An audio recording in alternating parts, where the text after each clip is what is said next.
नमस्कार मित्रों, कैसे हो आप। SMR एजुकेशन में आप सभी का स्वागत है। मित्रों, आज हम चर्चा करेंगे भारत की राज्य व्यवस्था के बारे में।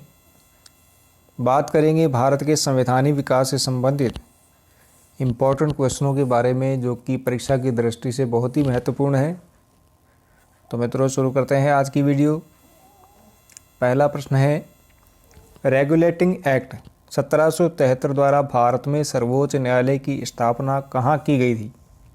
ऑप्शन है नई दिल्ली में, कोलकाता में, मुंबई में व चेन्नई में। सही उत्तर होगा मित्रों कोलकाता में। अगला प्रश्न लेंगे, भारतीयों को भारत के प्रशासन में भाग लेने का अधिकार किस अधिनियम द्वारा प्राप्त हुआ। ऑप्शन है रेगुलेटिंग एक्ट 1773 द्वारा, भारत परिषद अधिनियम 1892 द्वारा, चार्टर एक्ट 1833 द्वारा व भारत शासन अधिनियम 1919 द्वारा। इस प्रश्न का सही जवाब होगा मित्रों चार्टर एक्ट 1833 द्वारा। Option number 3। नेक्स्ट क्वेश्चन है, रेगुलेटिंग एक्ट के संबंध में सत्य कथन है। ऑप्शन है बंगाल के प्रथम गवर्नर जनरल वॉरेन हेस्टिंग्स बने, भारतीय प्रांतों के एकीकरण की प्रक्रिया प्रारंभ हुई, इसके तहत बंगाल के गवर्नर को गवर्नर जनरल पद नाम दिया गया, व उपर्युक्त सभी। मित्रों, ये तीनों बिंदु सही हैं। ऑप्शन नंबर 4 सही हो जाएगा, उपर्युक्त सभी।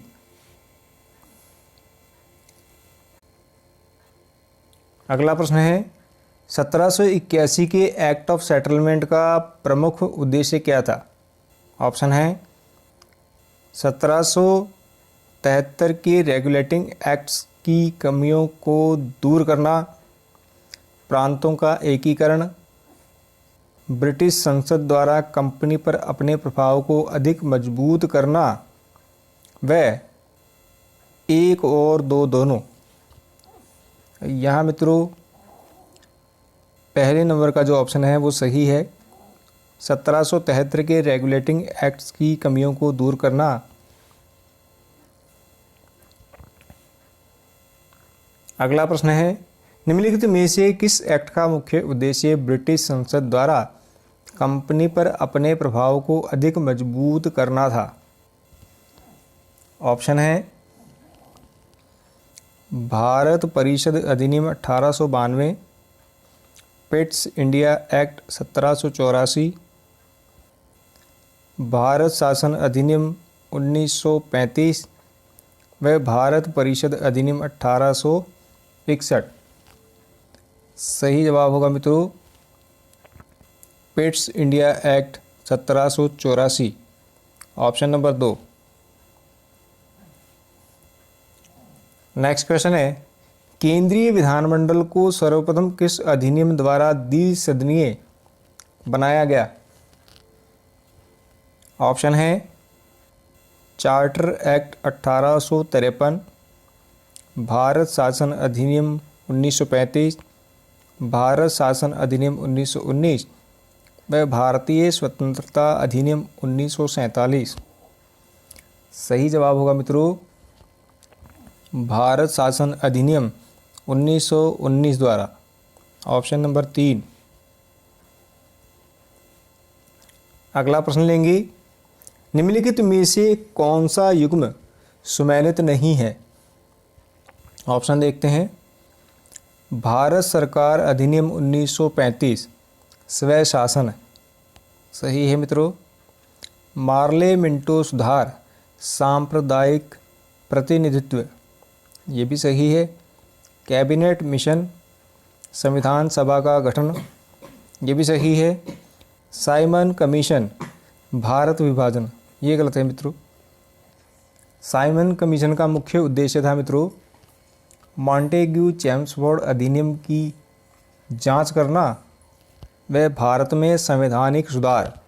यहाँ मित्रों चौथे नंबर का जो ऑप्शन है वो सुमेलित नहीं है और वही आंसर है। अगला प्रश्न लेंगे, निम्नलिखित में से किस एक्ट के तहत कार्यपालिका तथा विधायी शक्तियों को सर्वप्रथम पृथक किया गया? ऑप्शन है charter act 1813, charter act 1853, charter act 1833 व पिट्स इंडिया एक्ट 1784। सही जवाब होगा मित्रों चार्टर एक्ट 1853, ऑप्शन नंबर 2। अगला प्रश्न लेंगे, अंग्रेजी शिक्षा अधिनियम 1835 निम्न में से किस आयोग की रिपोर्ट पर आधारित था? ऑप्शन है Wood's dispatch, Thomas Babington, Lord Macaulay व हेनरी कोलब्रुक। सही जवाब होगा मित्रों Lord Macaulay, option number 3। Next question है, महिलाओं को वोट देने का अधिकार पहली बार किस अधिनियम में दिया गया? ऑप्शन है भारत शासन अधिनियम 1935, भारत शासन अधिनियम 1919, चार्टर एक्ट 1833 व भारतीय स्वतंत्रता अधिनियम 1947। यहाँ मित्रों सही जवाब होगा भारत शासन अधिनियम 1919, ऑप्शन नंबर 2। अगला प्रश्न है, निम्नलिखित में से किस अधिनियम के द्वारा भारत से बर्मा को अलग किया गया? ऑप्शन है भारत शासन अधिनियम 1935, भारतीय स्वतंत्रता अधिनियम 1947, भारत परिषद अधिनियम 1892 व पिट्स इंडिया एक्ट 1784। सही उत्तर है मित्रों भारत शासन अधिनियम 1935 द्वारा, ऑप्शन नंबर 1। नेक्स्ट क्वेश्चन है, निम्नलिखित में से किस वर्ष महारानी विक्टोरिया को भारत की साम्राज्ञी नियुक्त किया गया? ऑप्शन है 1858 में, 1866 में, 1875 में व 1885 में। सही जवाब होगा मित्रों 1858 में, ऑप्शन नंबर 1। अगला प्रश्न, मुस्लिम समुदाय के लिए अतिरिक्त निर्वाचक मंडल का प्रावधान सर्वप्रथम किस अधिनियम द्वारा किया गया? ऑप्शन है भारत शासन अधिनियम 1919, मार्ले मिंटो सुधार 1909, भारत परिषद अधिनियम 1892, भारत परिषद अधिनियम 1861। सही उत्तर है मित्रों मार्ले मिंटो सुधार 1909 द्वारा, ऑप्शन नंबर 2।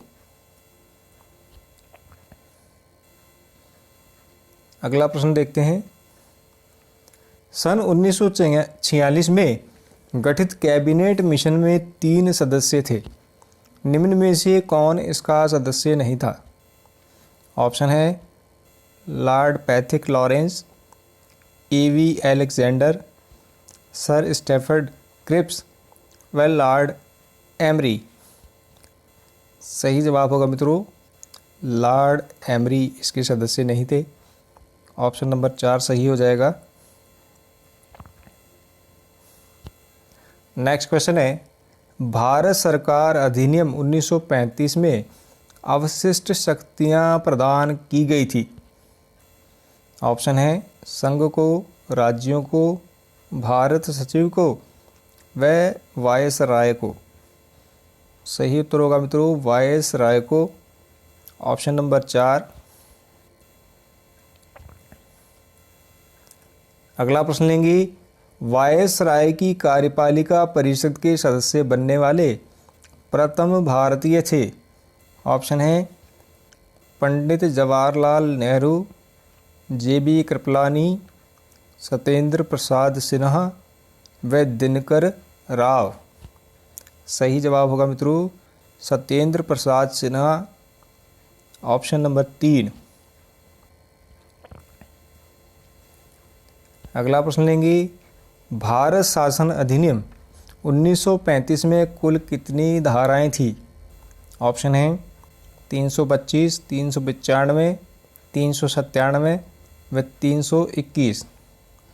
सही जवाब होगा मित्रों 321, ऑप्शन नंबर 4। अगला प्रश्न लेंगे, निम्नलिखित में से किस स्थिति को माउंट बैटन योजना प्रस्तुत की गई? ऑप्शन है 3 जून 1947 को, 2 अप्रैल 1947 को, 9 दिसंबर 1946 को व 5 दिसंबर 1945 को। सही उत्तर है मित्रों 3 जून 1947 को, ऑप्शन नंबर 1। अगला प्रश्न है, निम्नलिखित में से किसने 1935 के अधिनियम के बारे में कहा था, एक कार जिसमें ब्रेक तो है पर इंजन नहीं? ऑप्शन है सी राजगोपालाचारी, महात्मा गांधी, जवाहरलाल नेहरू व एस.सी. बोस। सही उत्तर होगा मित्रों जवाहरलाल नेहरू, ऑप्शन नंबर 3। अगला प्रश्न लेंगे, निम्नलिखित में से किस दल ने 1919 के अधिनियम की उपयोगिता में संदेह व्यक्त किया? ऑप्शन है स्वराज पार्टी ने, मुस्लिम लीग ने, जस्टिस पार्टी ने व भारतीय राष्ट्रीय कांग्रेस ने। सही जवाब होगा मित्रों स्वराज पार्टी ने संदेह व्यक्त किया था, ऑप्शन नंबर 1 सही हो जाएगा। मित्रों आज की वीडियो में फिलहाल इतना ही। उम्मीद है आपको वीडियो पसंद आई होगी। वीडियो पसंद आई तो इसे लाइक कीजिएगा, चैनल को सब्सक्राइब कीजिएगा। मिलते हैं अगली वीडियो में, तब तक के लिए नमस्कार, जय हिंद।